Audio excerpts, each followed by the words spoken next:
Hi, I'm Erik Archilla, co-creator of 1865, the audio drama. You're listening to Scandal Water, where the tea is hot and the conversation lively. Your hosts, Candy and Ashley, will discuss a peculiar story somehow related to the entertainment industry. This podcast might not change the world, but it just might satisfy your thirst for an intriguing tale. Oh, it's that time of day. Tune in and hear what the ladies say. It's time to bend your ear when the silver screen appears. Stories about the stage and screen and everything in between. So come on and join the fun. The curtain opens in 3, 2, 1. Stories in Scandal Water, it's where you need to be. Stories in Scandal Water, let's pour you a cup of tea. Hey, Ashley. Hi, Candy. Here we are back again to record our intro for, I think, probably one of your favorite episodes, right? It has to be. Yes, definitely. Guys, we've got something really exciting coming up. We have an interview with one of the co-creators of the podcast that you have heard Ashley talk about so many times. Yes. 1865. Yes. And so just as a little lead in here, I'm going to share with you what it is for those of you who may not be familiar. And Ashley's going to give you a little bit more of the background of how this interview came to be. So here we go. 1865 is a historical fiction podcast produced by Airship and distributed by Wondery. It was created by Stephen Walters and Erik Archilla, written by Stephen Walters and Erik Archilla, directed by Stephen Walters and Rob McCollum, with music by Lindsey Graham. And the premise of the show, just to really simplify, is it follows Edwin Stanton in the wake of the assassination of Abraham Lincoln. 1865, to me, is one of the best historical fiction podcasts ever. The story, the voice acting, the music, it just all culminates in this like audio feast for our ears. So I heard the preview for it about a year before it became available to me, and I'm not kidding. I was besotted. I could not wait to hear it, but it was kind of behind a paywall at first, and then it became free to other people, and that's when I just binged it. After I listened to it, I found everybody I could on social media, and I completely embarrassed myself by following them and piling on the compliments. I just knew that this show was going to catapult to success, and I'm really excited for them. That what we learned during the interview is that around November of 2022, I think he said, that they have now passed the milestone of 6 million downloads. Which is amazing. Yes. Amazing. Yes. And I'm even more excited that one of the co-creators, like we said, Erik Archilla, is going to talk to us today. So we are going to take you to that interview right now, except first, we want to share with you just a little trailer for season 1 of 1865 to give you a little taste of it. Yes, so here it is. Telegram, April 15th, 1865. Abraham Lincoln died this morning at 22 minutes after 7 o'clock. Christ almighty, we are in the middle of a coup, Marshal. Find and secure the vice president now. Right away, sir. Booth, the actor, he's involved in this mess? With Lincoln gone, who will hold the South accountable? There is no one left, Major. Only this office and those who command it. You and I are something of an arranged marriage, Stanton. I didn't choose you, and you didn't choose me. I don't know if Johnson's a bumbling fool or something much more insidious. That man is no Abraham Lincoln. He's dangerous. Andrew Johnson is complicit in the murder of Abraham Lincoln. Mr. President, Edwin Stanton has an agenda. I'm going to force Lincoln's Reconstruction policy down Johnson's throat. The plan is a Trojan horse, Mr. President. And what's waiting inside? Negro suffrage. The people want blood, Mr. President. I'm going to give it to them, with or without your support. Secretary Stanton, how did he die? Miss Hale. Did he suffer? Miss Hale, please. Mr. President, it confounds me. You can't see what's happening right under your very nose. I know it's a problem. Problem you were supposed to have under control. This did not come from me, I assure you. This is from the President. No one can know about this. Are you going to explain yourself? I swear, until every loyalist Southern general who refuses to stand down is eviscerated. Until the head of Jefferson Davis is delivered to me on a spike, no quarter will be given. They have killed our father. Bring me their heads! 1865, a historical audio drama, coming soon. Welcome to Erik Archilla to Scandal Water. Thank you for being here today. Thank you for having me. I'm really excited to be here. I'm excited to have you because I have been a huge fan for so many years, and I know that I've plugged this show on our podcast before, and I've talked to Candy about it, and now I've got her listening to it, so I feel like I'm just like one woman promotion for you also. I really appreciate that. The check is in the mail. Yes, I will take it. Our February theme this month is creators and innovators. And so while I would like to talk about 1865, what I more want to talk about is the creation of 1865. For some of those people out there like myself who do create media, we want to talk about how did you start and how did you get to where you are? My first question for you, give us a bit of your background. Who were you by way of occupation when you came up with the idea? And who are you now by way of occupation when you and Stephen Walters came up with the idea?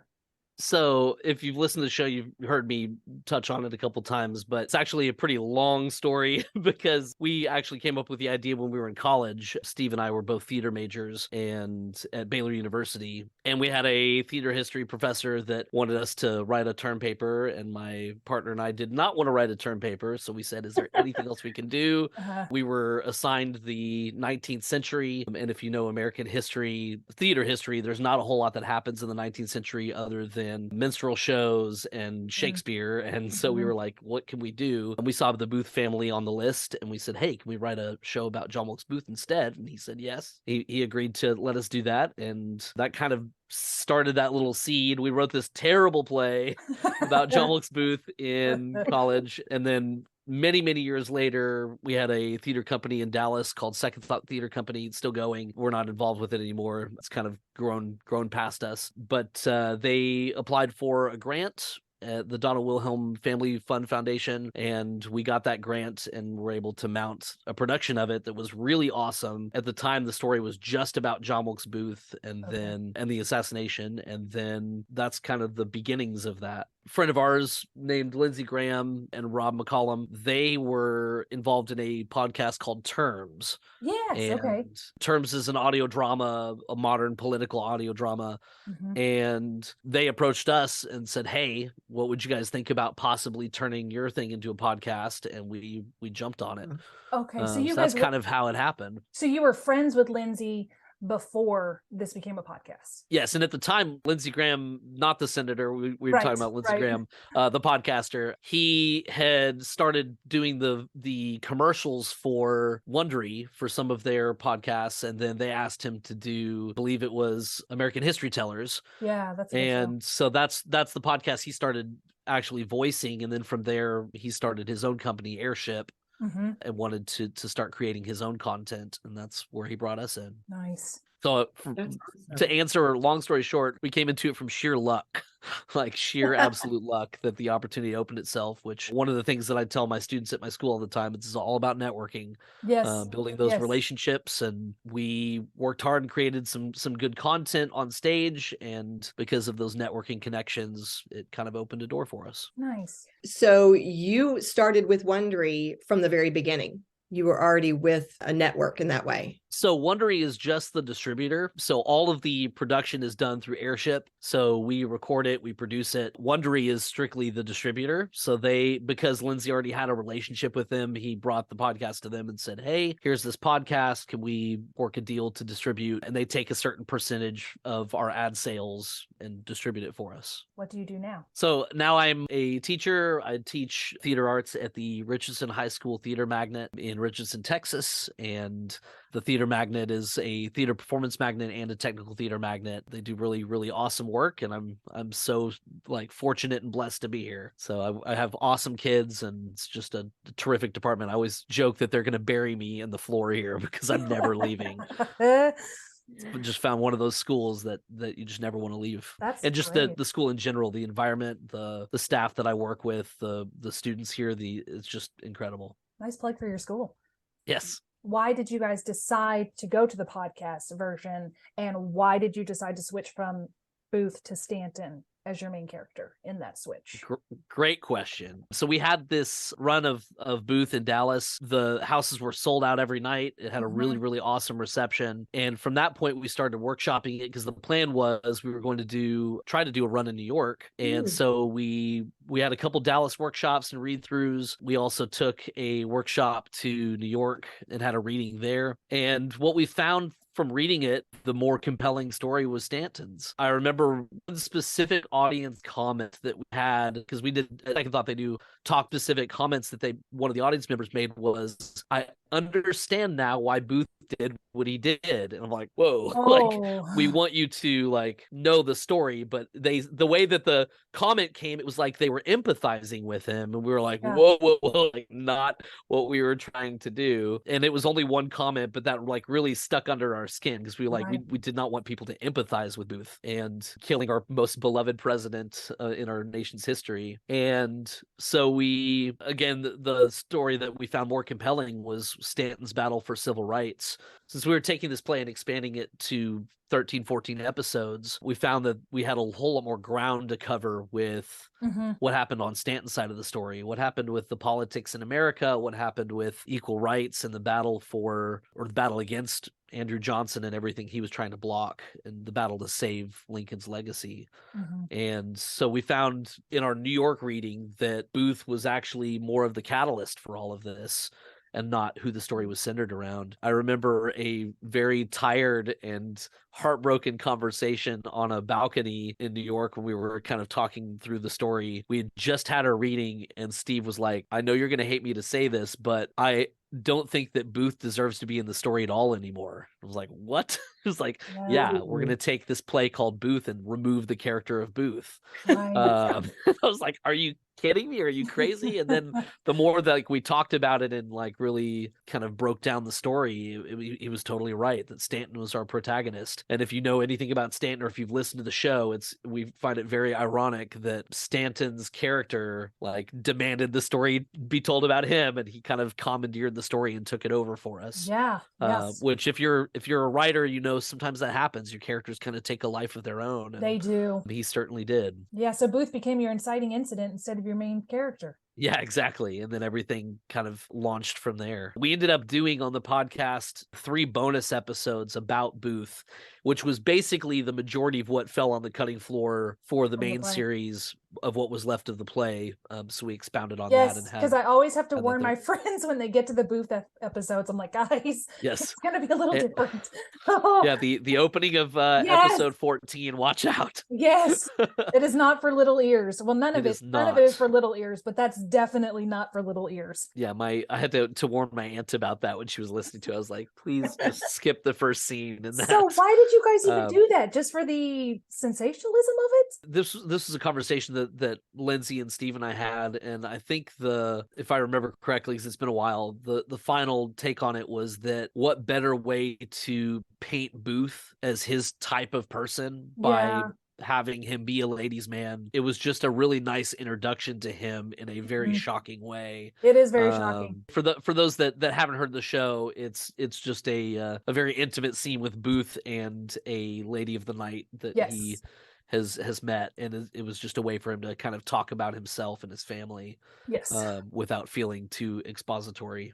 As somebody who's interested in these events in this time of history, I've read several books, and so one of my thoughts was how interesting it was that by choosing Edwin Stanton as your protagonist, it's actually a different story for me. Like I'm drawn in because there are so many elements that nuances or perspectives that I wasn't really aware of by having read the things that I've read.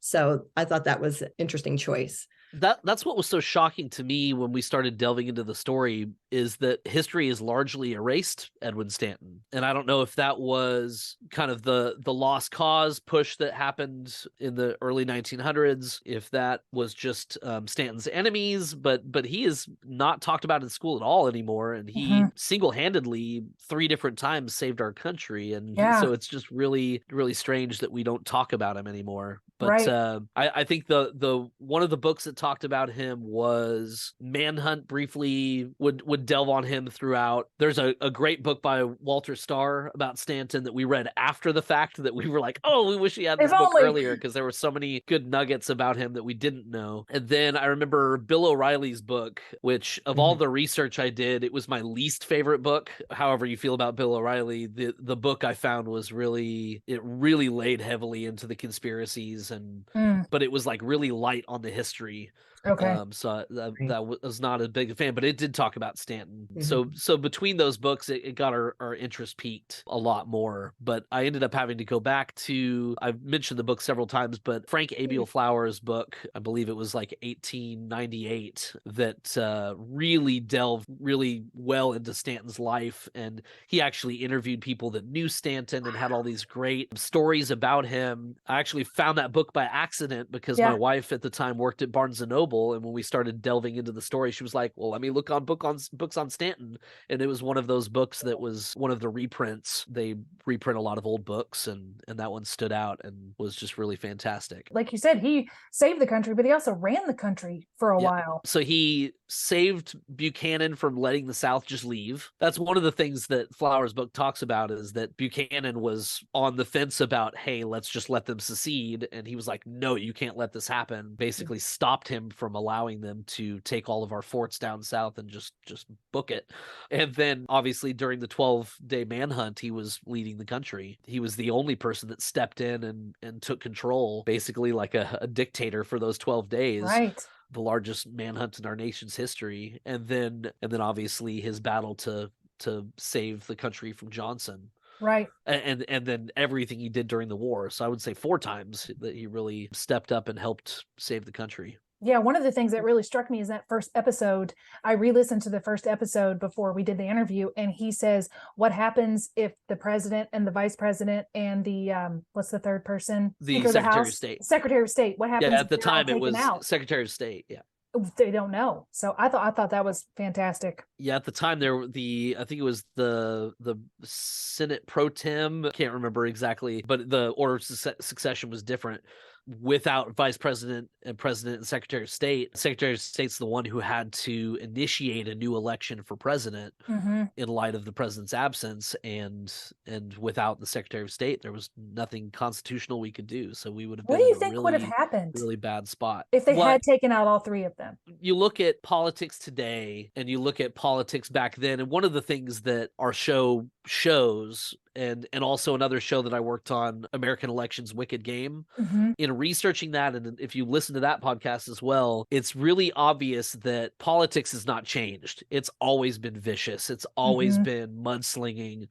We always feel like things are worse now or better now, but it's always been the same. We've gone through these periods of high tension, and I can't imagine what things would be like at that time, coming out of the war and coming out of this uncertainty for how to put the country back together, and then to not have a certainty of who's going to be leading the country. Yeah. Right. That would have been disastrous. Yeah, that would have been the ruin of the country. Well, switching gears just a little bit, you obviously have all this expertise and a huge background with, visual performances, the performing arts. Could you give our listeners some advice about how it's different when you are writing for audio productions versus ones that are performed on stage or on film? That definitely changes the game. The important thing with audio is you always have to begin a scene knowing, first of all, who's in the scene, who am I going to be hearing, who's in the room, because it's always jarring to the audience if you have 2 people talking and then randomly some other person will talk. We didn't know they were there the entire time. You have to establish location. You have to establish like what room are they in, what if there's something visual, like the character takes a gun out and sets it on the desk, that obviously in a visual medium is very impactful, and immediately we know that the power is shifted in the scene, but you don't get those power shifts except vocally in audio. So it's definitely a different game, and you want to never try to be too obvious or campy with it. So that's the challenge, is how can I tell the audience these things in a more organic way that they're going to enjoy the story and not be pulled out, that I'm going, hey, how's it going, Jim? Oh, I'm great, Bob. Thanks for coming into my office. So really hard. Yeah, it's finding ways to work it into conversation and to have reasons for people to enter and reasons for people to address someone, so that it just becomes part of the challenge as the writer. Yeah, I noticed that you would have each character introduce themselves or call each other by name in each scene, like hello, Mr. Secretary, or something where it sounded more organic. But I noticed almost every scene, the name is said at least once to identify, here's whose voice you're hearing and here's who that person is. So then when they go on talking, you've figured out whose voice you're listening to. And you hope that when you're casting your actors, you're keeping an ear for whose voices are unique. You want their voices to stand out. If you have two actors that sound too similar, that can be very, very problematic. So I would encourage anybody that's casting an audio drama to keep an ear on that. When you're doing auditions, listen to that person's voice alongside the other voices. And if they sound too similar, then you need to make a judgment call to cast one or the other, because that will be very problematic for your series if two actors sound alike. Yeah, it will. So I was just going to ask, since you do have to consider all of those elements in establishing location and who's in the room, do you find that you have to almost do a read through or workshop it? Or are you now so proficient at this that you can write that episode and you know it's going to be okay? You just have to fine tune it a little bit when the actors perform it. We'd never have time for that. First of all, our actors are all incredible professionals. If you've not listened to the show, the talent we have in the show is tremendous. The show would not be what it is without them, especially our Bruce Elliott, who plays Johnson, and Jeremy Schwartz, who plays Stanton. They're fantastic. And what's great about them, because they are both voiceover actors with long careers. Jeremy Schwartz has a long career in voiceover on TV and film. Our Bruce Elliott does a lot of anime with Funimation, which is here in Dallas. And they're such amazing professionals that a lot of what you hear is cold read. They walk in, they sit down, they'll read it. Maybe we'll do 2 or 3 takes, and usually the last take is what you keep. And they're incredible. Jeremy Schwartz, some of his Stanton is the first time he's ever said it. My God. Which is just amazing. When he said the line, I think it's in the trailer, they have killed our father, bring me their head. I'm always like, ah! You know, I feel like Sparta! It gets you riled up. Battle. It does. I'm like, yes, we have to catch them. It's amazing. So, I mean, it's obvious to us now that listening, he is Stanton. But did you audition a lot of actors for that? Or what was it about Jeremy that you went, this is what Stanton sounds like? We went through several Stantons over the course of the play. Through the production we did, the first Stanton, the person who originated the role, was actually our department chair from Baylor, which was kind of exciting because Steve and I had announced that we were doing the show, and then he invited us to do a read through at Baylor of the play originally. So we went down there and did a read through the play. That's actually where we first brought Johnson into the story, was locking ourselves in Baylor for a week and just writing down there and then doing the workshop. And then after the workshop, he had read Stanton for us, and then that kind of opened the door for him doing it for the show. And then when we went to our workshop levels, we had a couple different other people read Stanton. As playwrights, always want to hear multiple people read your pieces, just to know if does this play sound good because the play is good, or is it because the actor's good? Right. Because some actors can make anything sound great. Right. So you always want to get different voices on it and see if you're hearing the same thing, see if they bring out a new element to the role that you didn't consider. And then, but I think with the podcast, I think Jeremy Schwartz was our clear front runner. Like, we heard his voice and we were like, that's it. And we obviously had auditioned the role, but the second we heard his voice, we knew that he was it. Yeah. That gravel in his voice and that power to it is just incredible. It is. Was it the same for Johnson? So our Bruce Elliott was Johnson in the play. So he is the only person to ever play that role. So he did the play at Second Thought and has always been Johnson. Anytime I read it, I hear his voice. Anytime I'm doing anything, I'm here, Mr. Stanton. Yes. In fact, one of the funny things I do with the podcast, not everybody may know, is that we have a Stanton and a Johnson Twitter account. Yes. Every time I'm tweeting in Stanton and Johnson tweets, I hear their voices. I wondered if it was you that was running that account. Yeah, it's such a funny account. Then they'll fight with each other. They'll fight with each other, and it's so funny. That's awesome. It was hands down his voice. Well, you've mentioned how talented your actors are, but it still has to be a little different, I would think, especially if you know that you're going into it and you You want to be able to come out with this episode after just 1 or 2 takes. So my question is, are there any specific directing considerations for when you are trying to get the episode you want out of your actors? So the show's been directed both by Rob McCollum and Steve Walters. They kind of alternate back and forth. Okay. I think they have pretty good feel for the show now, and so when they hop back and forth, I don't think you notice a difference. But it seems like they always have the actors do sometimes a more subtle take and a take that has a little bit more edge to it or a little bit more power, and then will in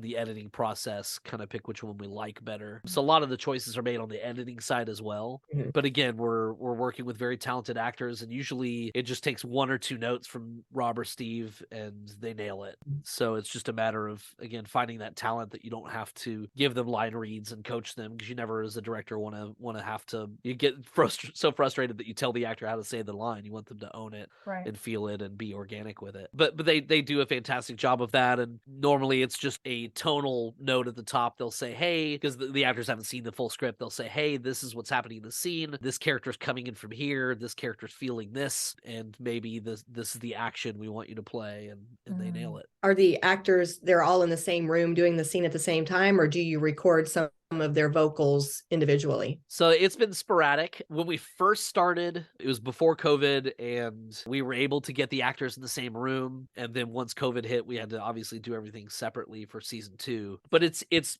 depends on the actor, depends on the scene. If it's Jeremy Schwartz and R. Bruce Elliott, we like to get them in the room together. If they have a scene together, we'll bring the 2 of them in the booth so that they can actually look at each other and talk to each other. Montgomery Sutton, who did Booth, lives in New York. So all of his work, and William Jackson Harper, who did Langston, all of his work, they both live in New York. We had to do that remotely. So that's the actor just reading their lines and me or Steve reading across from them. I played Lucy Hale a couple of times.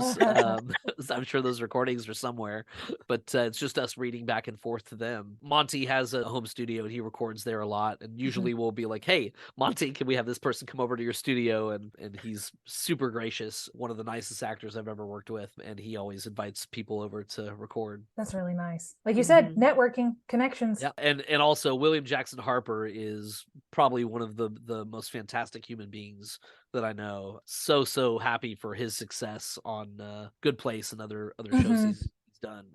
And what role was he in your podcast? Remind people. Langston. So he's John Mercer Langston, who is one of the civil rights leaders that we tried to work into the show. And he's another character that it's astonishing that we don't know much about him, because he was kind of the guy behind the scenes in a lot of things, writing the 14th Amendment. He actually met with John Brown before the Harper's Ferry raid. So he's just been always like present. And that's why when we discovered his character and found his like connections with everything, it was like, why haven't we had him here before? And the other cool thing is that he is there from the very beginning, like I said, with John Brown and helping to recruit soldiers into the war. And then he has this amazing story that we want to get into hopefully later, where he becomes the first Black senator for Virginia and is unable to take his seat for like 2 years or a year and a half of his 2-year term, because they were trying to fight it, not let him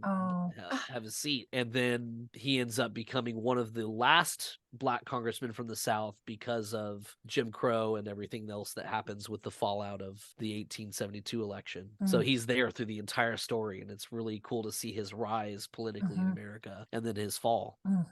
Tragic. So you've mentioned in some of your behind the scenes episodes, and you actually referenced it just a bit ago as well, how much you guys try to pull from historical sources, primary sources. But then again, it's historical fiction. There are parts that are fictionalized. In general, do you find that there are certain parts that are more historical versus the parts you have to fictionalize? Like, how does that play out? We never know exactly what their conversations are in a room. That was what was so great about the booth section, is that a lot of the conversations are actual conversations, because the booth trial, all of the booth testimony, you can get a PDF of it. It's all there, and they recount so many of their conversations. And so that was a wealth of knowledge knowledge for us to be able to pull from. We know what they said when they arrested Mary Surratt and Thomas Paine, Lewis Paine, not Thomas Paine. That's a totally different person. But we know what they said when they arrested them. We know, at least from one person's perspective, what conversations were between them and John Wilkes Booth. And of course, you have to take everything from a grain of salt. That's the challenge with doing historical pieces, is you have to look at, who does my source favor? Are they being truthful? Because with Stanton and Johnson, people either loved them or hated them. And so if you read a source at the time, they're either going to be praising Johnson and hating on Stanton, or they're going to be hating on Johnson and praising Stanton. And so you kind of have to listen to both sides and kind of build that picture for yourself. So that's our challenge. We always wanted to stay as historically accurate as we could. We didn't want to do anything that was utterly contradictory to what we know is history. But then our job, I always think of Jurassic Park.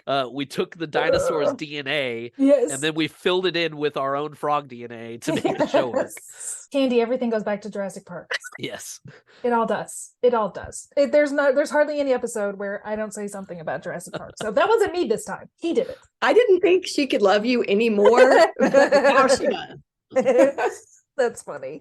So my follow-up question is, kind of on a personal level, my mom and I are working, just finished a draft for a historical fiction play. So something that we struggled with was the same. We wanted to pull from the sources, but in some cases you had to do that narrative economy, or you had to change history a little bit or make up the conversations because you don't know what was said. So do you ever feel any, I don't know what other word for it other than guilt? Do you ever feel like, oh, this isn't really what happened and people are going to believe it? Or how do you feel about making new history, and do you worry that people are going to think that's the gospel? First of all, I think since we're taking such pains to respect the history, you still in the end have to tell a good story, and you want the characters to have drama and each scene to have a conflict. You're going to have to fill in those gaps. I think because we felt like we had done our due diligence on the historical side of things, that when we went to fill in the conversations that we don't know happened, or the conflicts that we don't know happened, we felt like we didn't feel any guilt with that,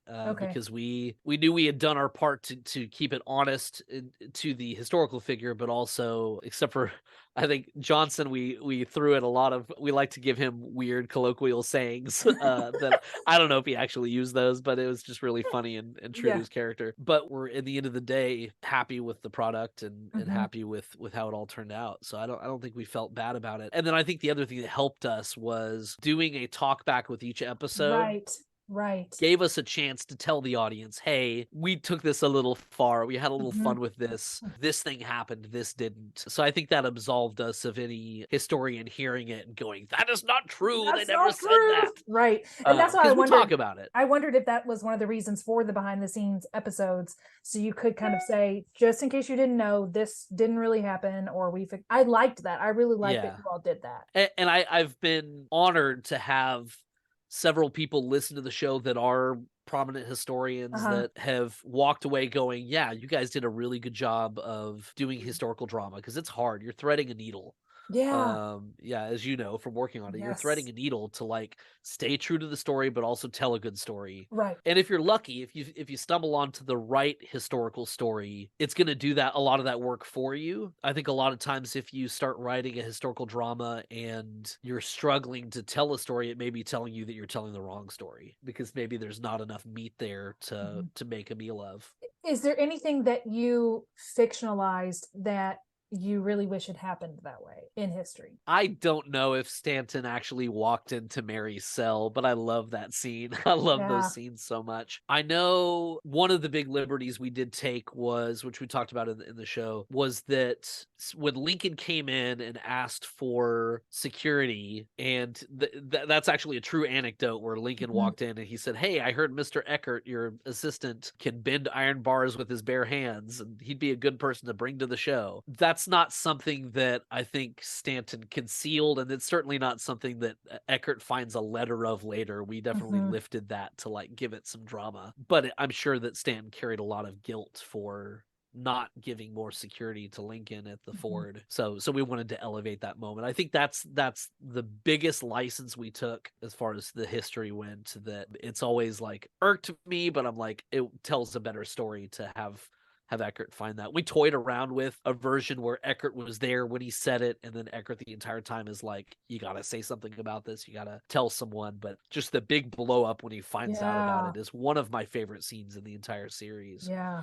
I definitely am glad we went the way we did. Is there a character that you really enjoyed writing for, that just you loved putting together the dialogue for them? Johnson, always Johnson.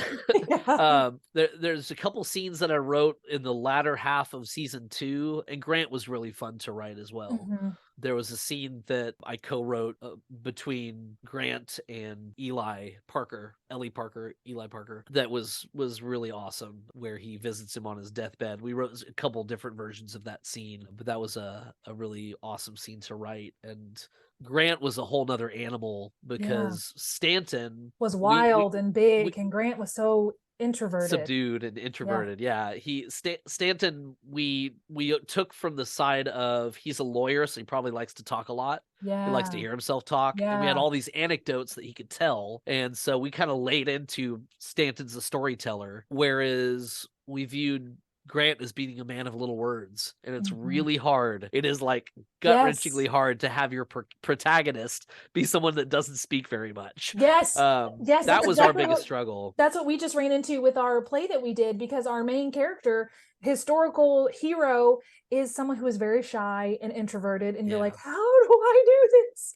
But season 2 was way more difficult for us to write. Steve and I had panic attacks, like we were having nervous breakdowns. I bet. Also, because in that season our contract for season 2 had been with a deadline, and so we were fighting the deadline to get the entire season written. And by the end, we were writing week to week as we were putting it out, and that was just never a situation you want to be in as a writer. It's good to have deadlines. It's good to have, especially if you're ADHD like me, it's good to have something to force you to get off your butt and work, because I work better under stress. Yeah. But that was just too much. But we were struggling with, not only does Grant's really important to the story, but he doesn't say much, and also he doesn't do much. The decisions that he would make, unlike Stanton, who there was a lot of conniving and backdoor dealing and one-upsmanship, and he and Johnson had a really good foil in each other. Grant didn't have that, and so it was much more difficult to tell his story in a meaningful way. That's why we in season 2 started leaning into some other characters to tell that story, because we found that he couldn't carry the season the way that the actor was fantastic. Yes, he was wonderful. Absolutely fantastic. Yeah, so I want to give a special shout out to James Black, who played Grant, because he did a phenomenal job. But the character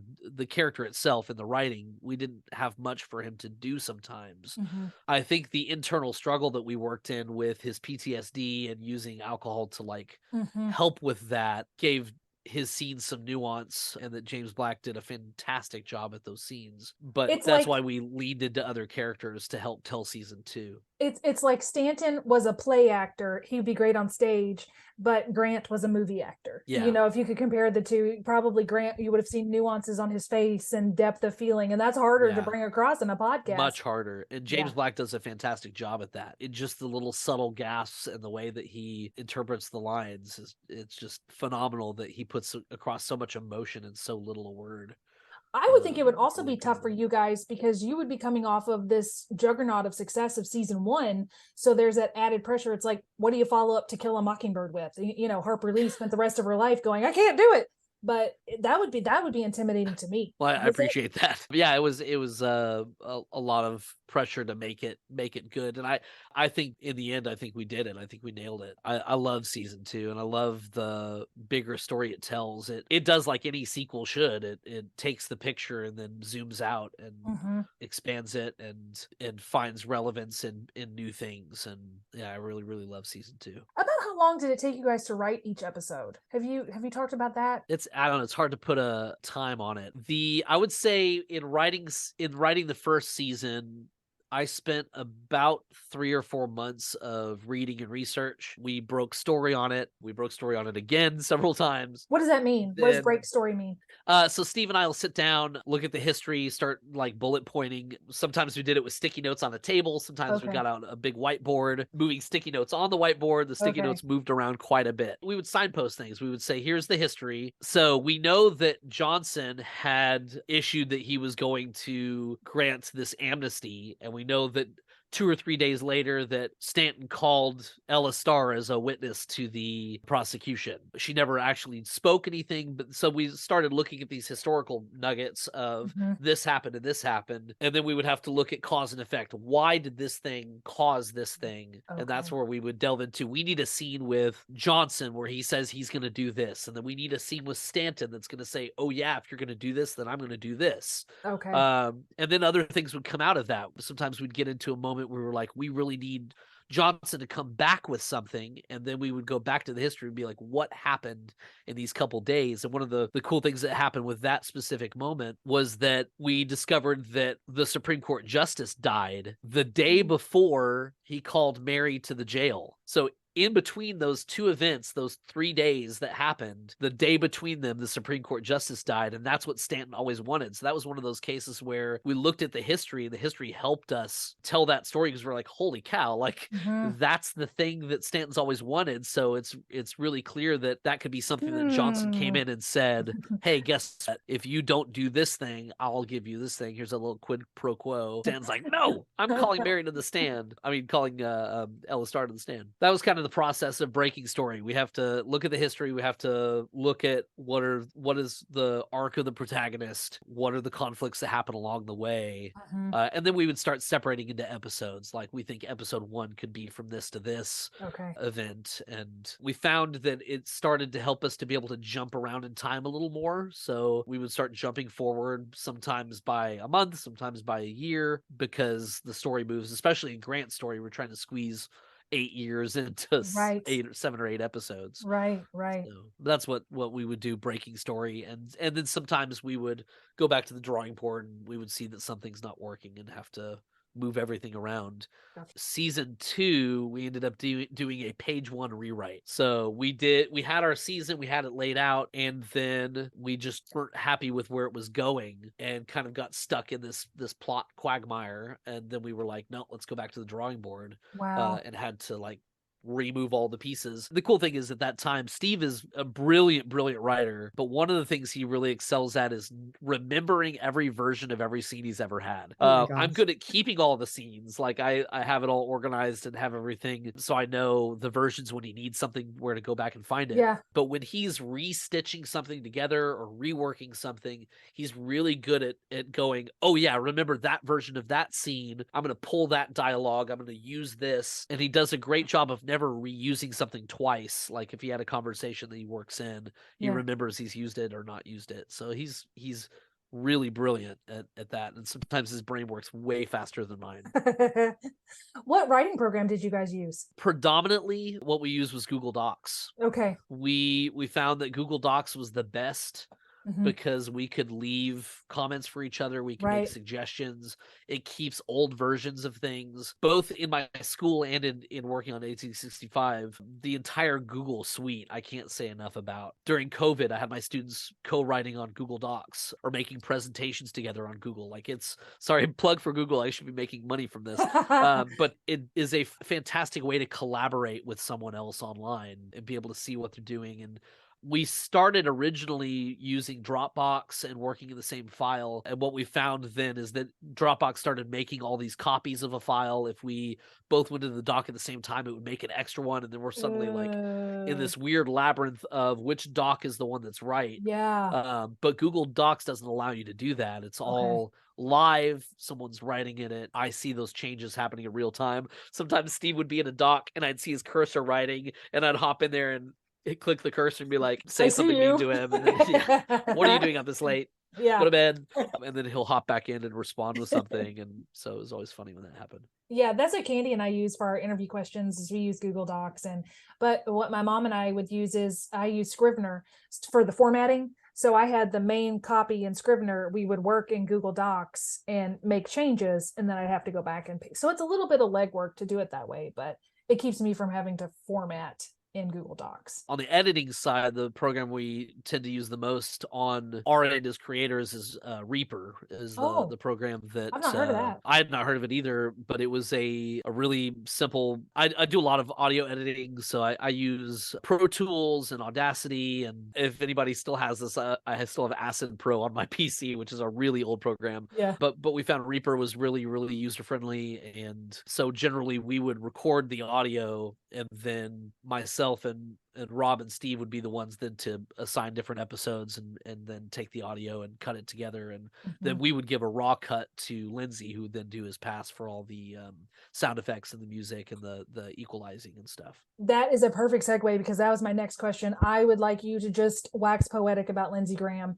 and his Foley and his music. Just tell us about everything that he contributed to 1865, because it is beautiful. He is a fantastic composer. You walk into a studio, he's got a bunch of beautiful guitars and instruments, but he just as a hobby is just something he enjoys on his spare time. He just writes and plays music, and he brought in a phenomenal violin player that came in and recorded the title sequence for us. He and Rob did the Foley sound. So Rob lives in a house that has wooden floors, and so they just literally brought in all of the recording stuff and spent an entire weekend walking around and setting things down and opening doors and clanking glasses. And they just literally almost all of the audio you hear throughout the 2 seasons where there's doors or footsteps, or that was all done in that one weekend, and they just made a whole I stock told of Candy, I thought he went to a farmhouse. I thought I remembered hearing that he had gone to a farmhouse, and I didn't realize it was Rob's house. They did a couple other locations as well, but the Okay. majority of it, I believe, was in Rob's house. And they just, got all of the recording done. And so then throughout the series, he just pulls from that when he needs it. Obviously, we had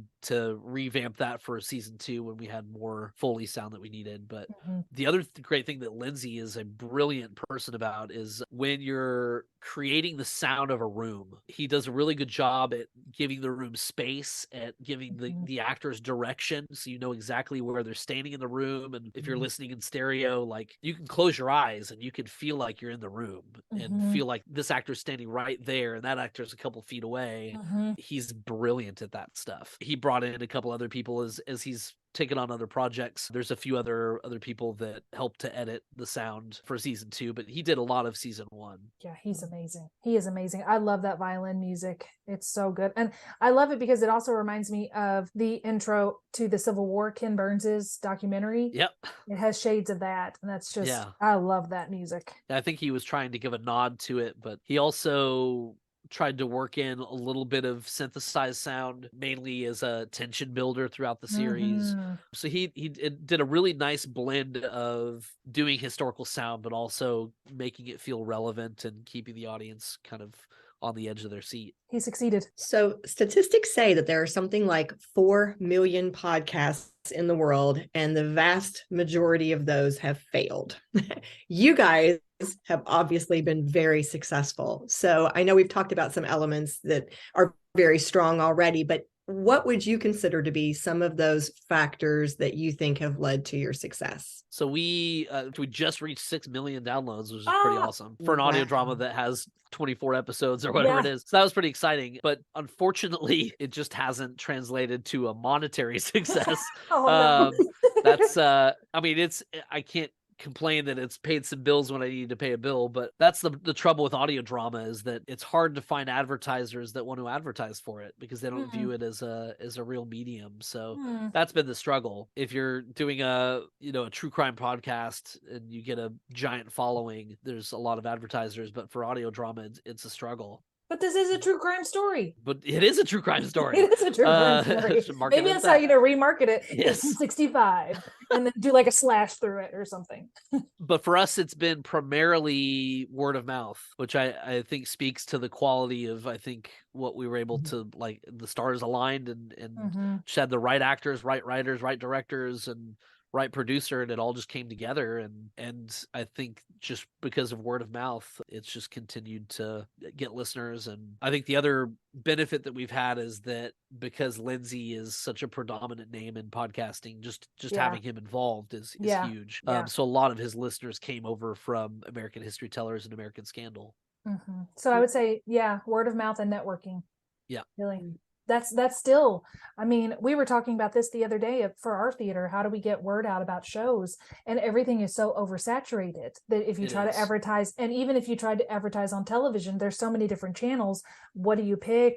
And people just scroll through or skip. They can always skip the ads, and it's still just word of mouth and networking. Yeah, it comes down to what are you listening to right now that sounds good, and people sharing that word. I mean, it's like my students were earlier talking about the TV shows they were watching right now. There's so, like you said, so much saturation, and it just takes someone saying Adam's Family's really good for everybody to watch it. It's all word of mouth. Just for fun, do you have a moment that comes to mind, like one of those big celebratory moments when you were like, this is it, we've made it, or something really great happened for you guys? I think the first time was when I knew Josh Gad really liked our show, who's the voice of Olaf. Yeah, we had heard from Lindsay's manager, who's also the manager of Josh Gad, that he listened to the show and really liked it. And then when he put out the Blood Ties, which was his audio drama, he talked about it in the talkback. He said, "There's a show I really like, 1865." I was like, yeah.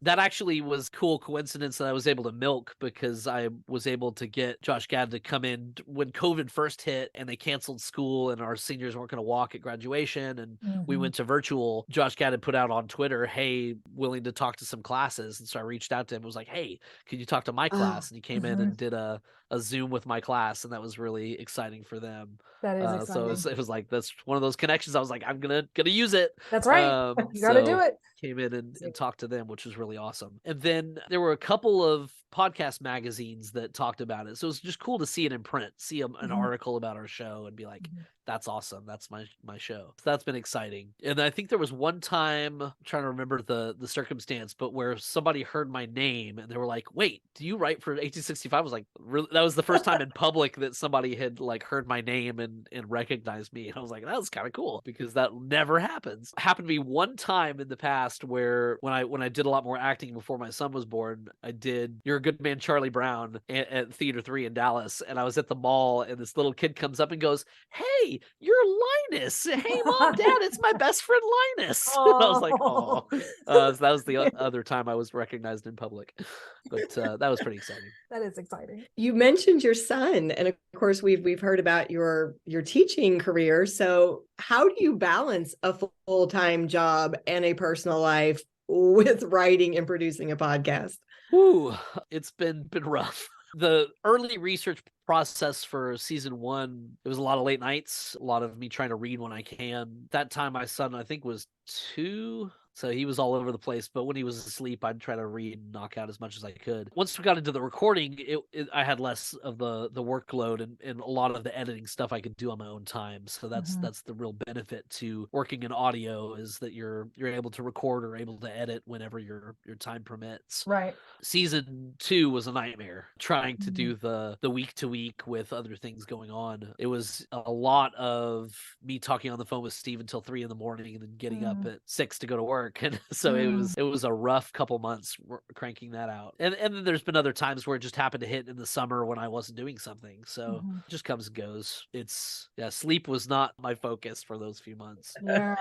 Just to clarify for me, when you said you were doing it week to week, do you mean you were writing it and recording it and it was coming out to the public every week? Yes. Or do you, oh my gosh. Yep. I think it was the last 3 or 4 episodes. That's why mid-season 2, we took a break. Okay. There's a break in the middle where we were like, we're going to wait a couple weeks and put out some more episodes, because we just needed more time. We were just exhausted and trying to get that show out. But it was Steve and I cranking out a script. I'd be ahead of Steve doing some research. So we'd already broken story on it. Sure. But I would be ahead of him looking at the next episode. Here's all the history you need for this scene in the Google Docs. So he could just quickly peruse it and go, cool, this is what I need to know. He'd crank it out. And then he'd send it to me while he was working on the next thing. I'd be reading and editing and send it back to him. And then Lindsay would be calling and recording people from so we were about a week ahead on the script, and then terrifying. We would be scheduling the actors, and it was luckily all of our actors were really flexible and able to come in, and it was a lot costlier because you look at season 1, we were able to bring an actor in, here's all of their lines for the entire season, right,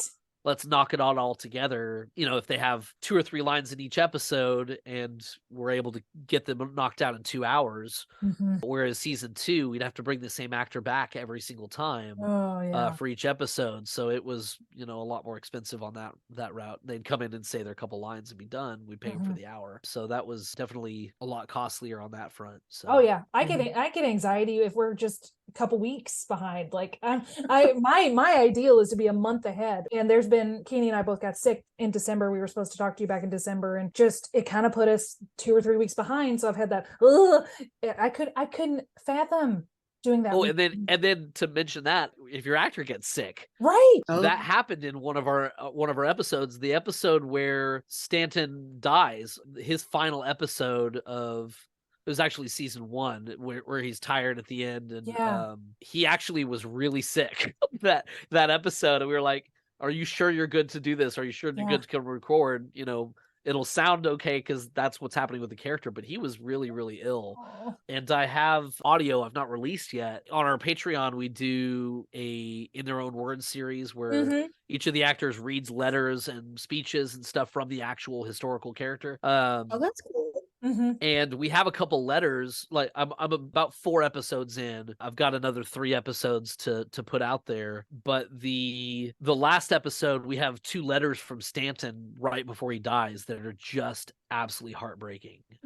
He's destitute. He has no money. He's having to write his friend to like ask him for money, and the notes are just really heartbreaking. And he was sick when he read it, and you just hear that in his voice, and it just came out. So it's just one of those weird happy accidents. But yeah, what do you do on the timetable if your actor loses their voice? Or like me right now, where I have allergies and I'm really nasally. Since you've talked about it, do you guys have any plans for season 3, or is that going to be a while, or what's going on there? So we are chomping at the bit to do season 3. We've had the story broken for a long time. We've got the outline for it. We already know what we want it to be about. We've already kind of broken it into episodes. Like we have we've done a lot of the legwork ahead of time. I've already found the books that I'm pulling from and researching after season 2, because season 2 we were kind of working on sweat equity, and we had to write it and then try to make money on the back end, and like I said, it was a lot costlier. So season 2, I personally didn't really make a whole lot for all the effort, because it was a lot of work, and the season had a lot more expense. So we just kind of decided that we're not going to start writing season 3 until we have a deal in place, and it's been a lot of back and forth with trying to get a contract on season 3. So that's the main deal. We're just waiting to find out what happens there, and we're hoping to get that moving soon. Good.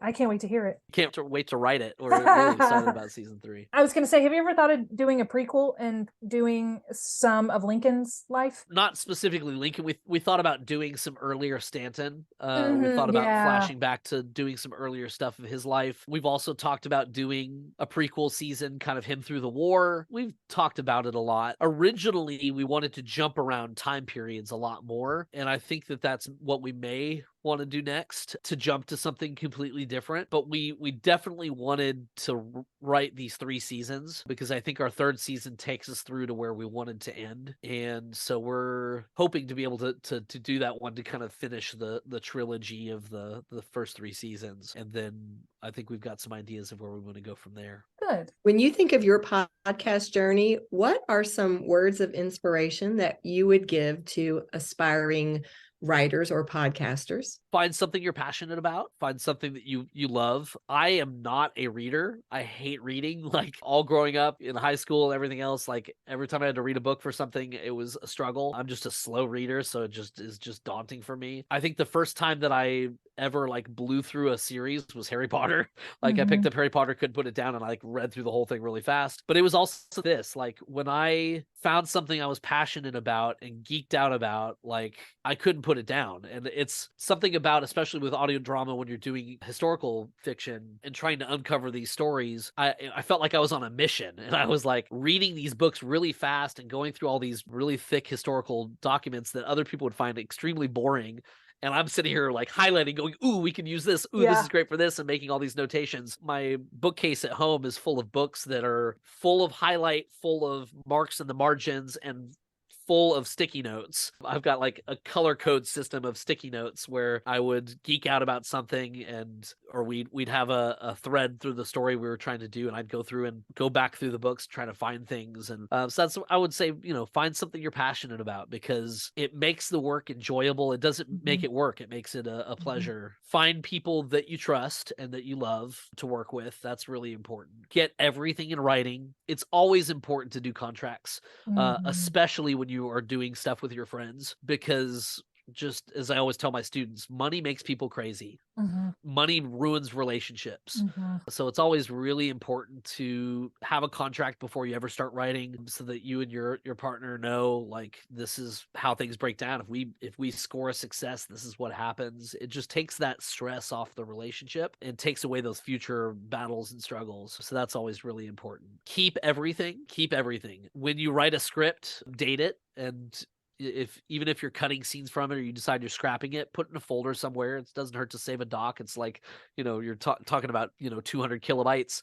But hold on to that file, because you never know if you're going to need to go back and find something. You never know if you want to go back, like with our booth play. Even though I hate the play, it's still fun to take it out and share it with someone, be like, look at this original play, it's terrible, but look at how different it is. I'd love to talk a little bit more about that if you want to hear more about it. Sure. But yeah, keep everything. When you're recording, hold on to that stuff that goes on the cutting floor. Get an external drive. I highly recommend doing I can't remember what the static drive, the ones that don't have the spinning wheel that things can break. But if you do a static drive that's like a flash drive, get the hard drives that don't have any working machinery, so there's no chance your hard drive's ever going to die on you. But always save a backup, because you never know, your computer could die, your hard drive could go out, and suddenly you've lost everything. So back up your backups. Yeah, that's very important. Have a clear eye on who your protagonist is. Have a clear eye on what their arc is. How do they change through the story?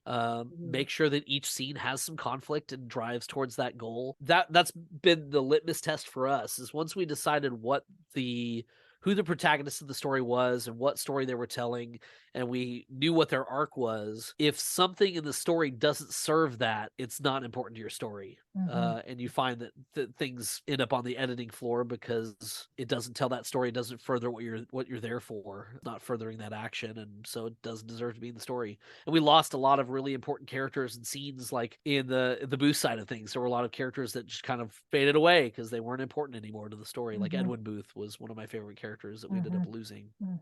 So hopefully some of that's helpful. Yeah, a lot of it is. You said you wanted to talk more about your booth play? Oh yeah, if you just want to hear more about the original. So the original play was basically a memory play. It's Booth in the barn, and they're outside going, "Booth, come out!" He's like, "No, I'm not going to go out except on a stretcher." And then the play flashes back to his childhood, where he's meeting with a fortune teller with his sister Asia, and they're saying that you have the darkest life of anyone we've ever seen. And then it flashes to Edwin Booth, and it flashes to kind of building all the way to the end of the story. And then the dumb convention that we had, and we were college students, was that then this character appears in the barn, and Booth is like, "Who are you?" And it's like, "I'm the devil." And then you realize that he was all of the character. Every scene had a character that was pushing to do what he did. He was like, "I've been there all along, and I pushed you to do this." And then Booth gets killed. It was horrible, y'all. but it gave us a lot of fodder for later. But I think Booth and Lucy Hale and Senator Hale, where Lucy introduces him to her father, is I think the only original scene that made it from the entire span of what we did. And obviously we did a lot of rewrites on it, but I think that's the only scene that actually had any truth to it from the very original Baylor version. Everything else was later. And then we toyed around with several different versions. We had a version that was just Booth that didn't flash back. The play version that we did at Second Thought, which I love the play version, how we did it, is that we see Booth in the present time, where he has just shot Lincoln. He meets up with Harold on the road. They go to Muds. It's all of their wilderness adventures while what leads him to the barn. And that flashes back to him as a young man, which leads up to Lincoln being shot. So basically, we took Booth's life and we separated it at the moment of Lincoln dying, and then we overlapped it so that at the end of the play, when Booth shoots Lincoln, they shoot him in the barn. And what we found, which was really fascinating with that version of the story, first of all, we had an excellent storytelling device because Booth broke his leg at the assassination. Right. And so anytime it switched to the present, Booth just added the limp. Right. And so it was a really clear indicator for the audience. We're in the past, we're in the present. Right. He'd just start walking normal, or he'd start walking with his limp. So that was a really great device for us that just happened because of the history. And then the other weird thing was, in the order that they arrested Booth's conspirators was in the order that he met them and brought them into the plot. And so as a storytelling device, whenever they would arrest someone and they'd be like, how did you know this person? How did you know Dr. Mudd? Then we would have him talking to Dr. Mudd in the past. So it lined up really, really eerily when we told it like that. And I thought the Booth Second Thoughts play was really, really successful. What we've talked about doing, which he already did, we wrote a companion piece called Mars that is basically the podcast now pared down to a play that's just Stanton's story called Mars, trying to get that produced. I had reached out to the Ford Theater a long time ago, and they read the Booth story, and we got a really nice note back from them, but it basically said that they can never have Booth on the stage at the Ford. It's in their rules. Really? And so, so when Steve wrote Mars, we put that together. We made a point to not have Booth as a character in hopes that one day maybe they'll mount it there. Neat. So that's my nerd dream, is for Ford's Theater to do Mars. That would be amazing. So if anyone at Ford's Theater is listening, that's my dream, is to go to that stage and see it on the stage. That would be amazing. What a full I think, and you guys are so inspirational. I mean, so many writers, I think, fall in love with a piece and they you have to revise, but a lot of times you're just still hanging on to that basic premise or that one plot line that you love so much, or your protagonist. And the way you all have taken this whole period of history and all the events that have happened, and you have reworked this into so many different amazing stories, that is really inspirational. I love that. Thank you. That's actually something I can add to the advice for writers, something I talk about with my students. Steve is fearless. I get a lot more sentimental and attached to things, and I fight. Like, we'll have conversations where I'm like, no, we can't lose this. We have to hold on to this. And this is why this is important. And he's like, no, it doesn't matter, Chilla. We can cut it.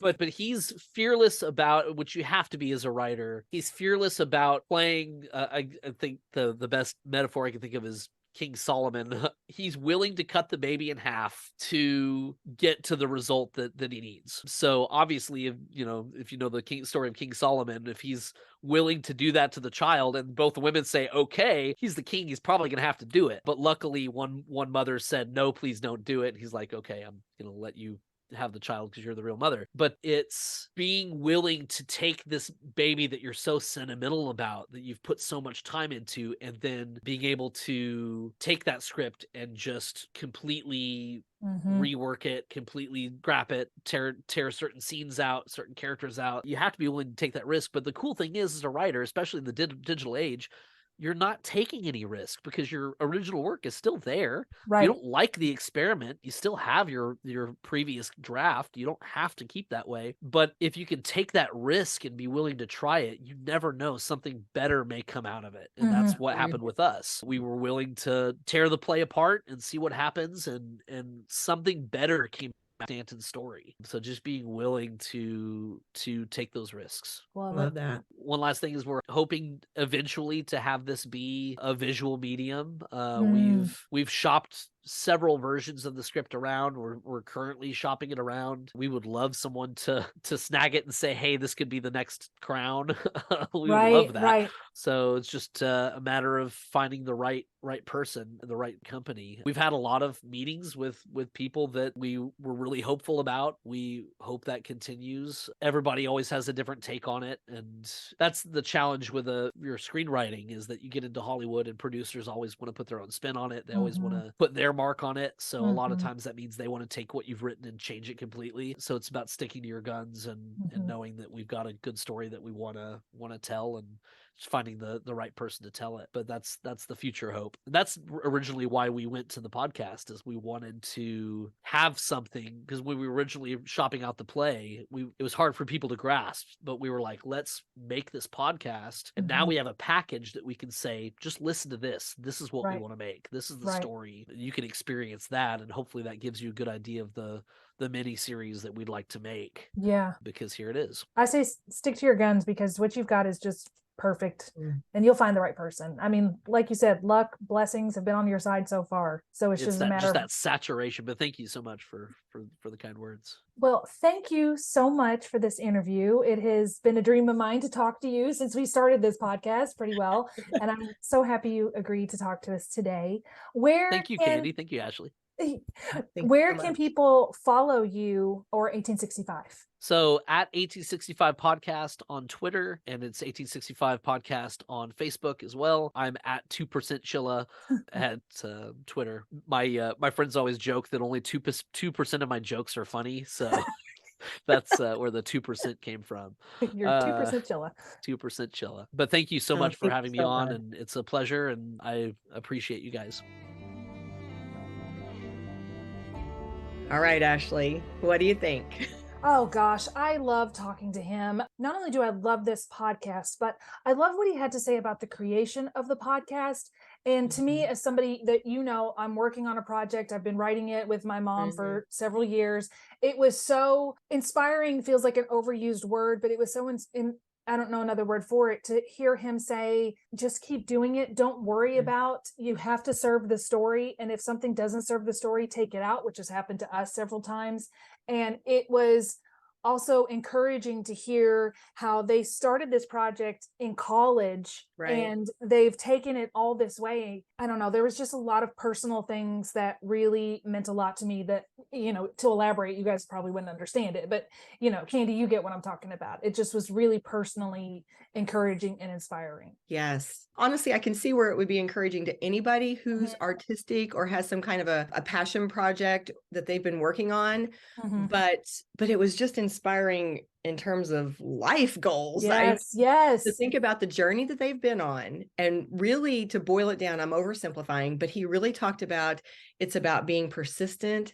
It's about being flexible. It's about trying to network and make connections. I think it was inspiring and encouraging for probably everyone who was listening. But to piggyback on that, I think that's one of the things that stood out to me, the flexibility and the creativity to start with this one product that was focused around John Wilkes Booth. And to do all that research, but then over the years to have decided, you know what?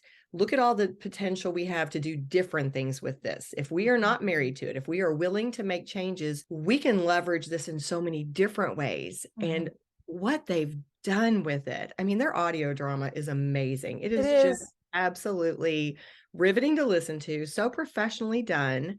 And it was nice that Erik was such a nice guy. He was so nice. He is so nice. Such a great work, and he was so nice to talk to. He's so nice and kind and humble, and it just made it seem possible. It just made everything seem possible. Anything is possible. Definitely. And I love, for those people out there who are interested in podcasting, he gave such great tips and strategies. So I felt like that was really nice to hear as well. So a huge thank you and a massive cheers to Erik Archilla, and also everybody associated with the 1865 podcast. We are so impressed by you guys. Yes. And after we do our cheers, stay tuned, because we're going to play a trailer for season 2. Cheers. Cheers.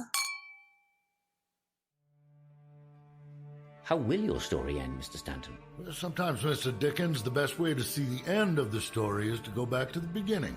The war on the battlefield is over, but the fight for the soul of the country continues. U.S. Grant. Welcome back to Washington, General. Thank you, Mr. President. The Radicals have found their general in Thaddeus Stevens. I think it's time we appointed a general of our own.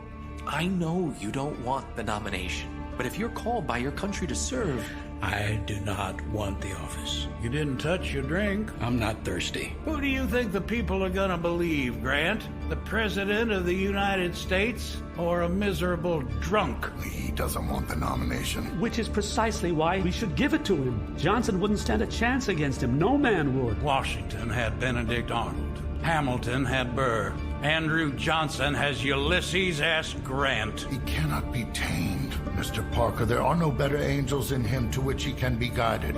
Grant is a fool if he thinks otherwise. I suspended Stanton and replaced him with you, Mr. Interim Secretary. I no longer serve in that capacity, Mr. President. By God, yes you do, and you will until I say otherwise. We are at war, General. It's past time for you to pick a side. I'm on the countryside. Then answer her call. From the New York Times, the President is acquitted. Vindication. Mr. President, there are 4 million freedmen down south. This is a white man's government. It is not a white man's government any longer. You have no idea what's coming for you, do you? Some things never change. You played the part of Brutus well, General, but now you're Caesar. Is that what you are, Mr. Stanton? A flawed hero? No, Mr. Dickens, I'm sorry to disappoint you. It's likely I'm not the hero of this story at all. I will stand as a Republican nominee, Mr. Stanton. I will win the election, and I will finish what Mr. Lincoln started. 1865, Season 2, The Rise of the General. Available April 27th, or you can listen to 1865 right now, early and ad-free when you join Wondery Plus in the Wondery app.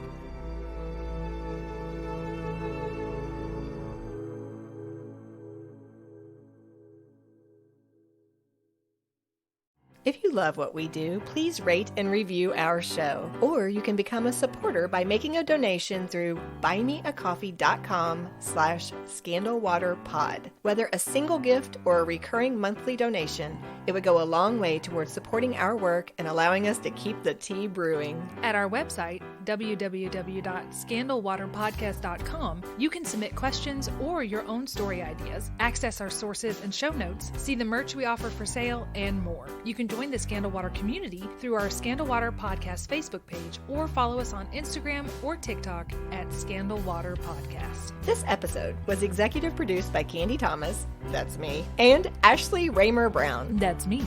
It was researched and written by Candy Thomas and edited by Ashley Raymer Brown. A special thank you to Josh Martin, who wrote, composed, and performed the Scandal Water theme and other music. Matt C. Adams, who created the artwork, and Joshua Reith, who designed our website and provides ongoing technical support. As a reminder, this podcast is purely for entertainment purposes. The thoughts and opinions of the host during each episode of Scandal Water are their own and do not reflect the opinions of any future guests, advertisers, or clearly professional psychologists. Thanks for listening.